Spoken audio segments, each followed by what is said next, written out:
Hey guys, how's it going? It is Kara here with another Diablo Immortal video, and in today's video we're going to be breaking down the patch notes here that just released on the official Blizzard client. And we got to keep in mind though that this is the smaller patch. There's a bigger patch updated for later in July, but there's a couple things that are worth discussing here in this one. So let's go through this. Main things we're going to be discussing are going to be the battle pass. New Heliquary raid boss has already been on the game a few days, so we'll lightly touch on that. The Hungry Moon event, that's a new event that they just released here. There's a few balance changes and bug fixes, and hopefully those bug fixes and balance changes are actually pretty big, especially the bug fixes. There's a lot of issues currently going on in the game, so let's get into it. When it comes to the battle pass, it's probably going to be very similar. This is actually the only way to get these Fervent Fang legendary gems is through the battle pass. You can't even get them through Elder Crest, so that's one thing to keep in mind. Probably going to be the exact same thing here, with the big difference being the cosmetics. They're just going to have a new season 2 version of a cosmetic you can get for this. Higher paid version, the collector's version, having the portal, and then also the avatar. It's just gonna be a little different looking, but we don't know exactly how that's gonna look at the moment. So then they're discussing the new Heliquary raid boss here. Already got footage of it. We've been able to play this for a few days now, so I'm surprised that they're updating this in the blog post here. Here is the different difficulty tiers for her. She's a natural progression from the original Heliquary boss here, where it goes from 420, 1250, and then 1640, and then she's 2000. And then the second version is going to be 2450. Then she really jumps up here at 3465 combat rating. And you really need to be close to this or you're going to take way more damage. Definitely going to be difficult here. I'm surprised that there's this massive jump here at 3465. I'm hoping what this means is the third boss here is going to have, like, let's say 2400 or something like that, instead of just having a very linear progression, because we're going to be capping the combat rating here very quickly. So maybe they're just wanting this final tier to be difficult, but every month they're going to be releasing different bosses that don't require you to have this massive combat rating to even be able to attempt it. Hopefully that's the release structure versus just them releasing something at like 3600, for example. So let's move on. The next thing in the patch notes is about this new event here in Hungering Moon Weekend event. Okay, so in this event, it goes on to talk about how you earn moon silvers, which can be traded for blessings. Offer enough blessings to the moon, and it will even present you with its favor.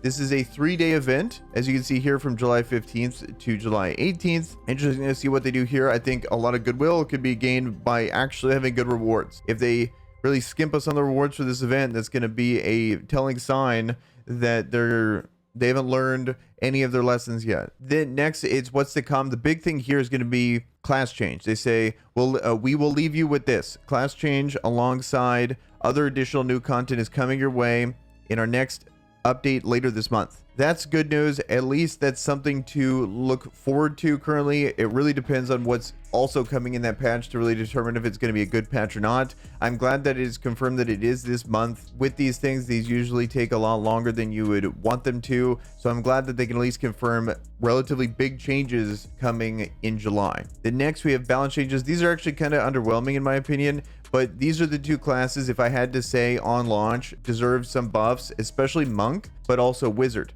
This right here, I don't know the specifics of these two classes. I play Barbarian to really know how big of a difference this actually makes. But if there's any Wizard or Monk mains in the comments, definitely let us know what you guys are thinking about this. I do think they probably need to touch up on some of the things on some of their numbers to do more damage. I can't really say for sure without playing these two classes. This is so bug fixes is gonna be the next topic. I think this is a really big issue. There's a ton of bugs currently in the game, especially on the PC client. Looks like they have a separate PC specific version of this. So here, let's check that out.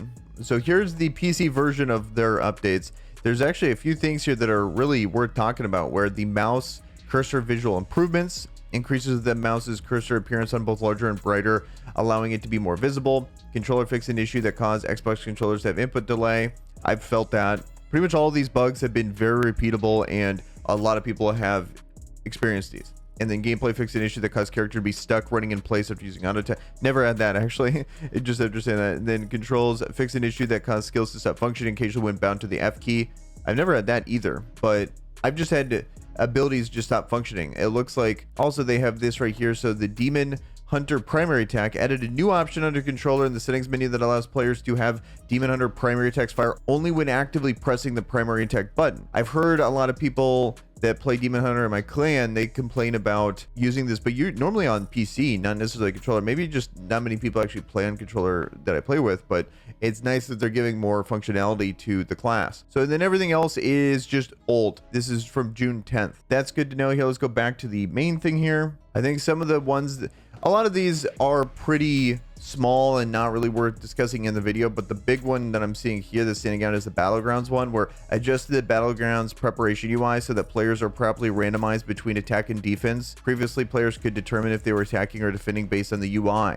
So I'm glad that they're having this, because people were dodging constantly, because if you're on offense, you have just a statistically worse chance of winning than you would on defense. So people were just trying to force it to where they would play defense, which caused a ton of Q dodging and made finding a match really difficult. I'm glad they're addressing issues about doors, like doorways being blocked and other large monsters. Yeah, I just have a big issue clicking doors. Like, we would joke in dungeons that the hardest part of the encounter is clicking the door before you actually get to the final boss or something like that. Glad that they're addressing a lot of these things here. You can totally read these yourself. It's in the client. It's very easily accessible to get to this information here, but don't want to bore you guys by going by all the details of each bug fix. So that's going to do it for this patch update. Let me know down in the comments below what you guys think. And with that, guys, I'm out of here. Peace.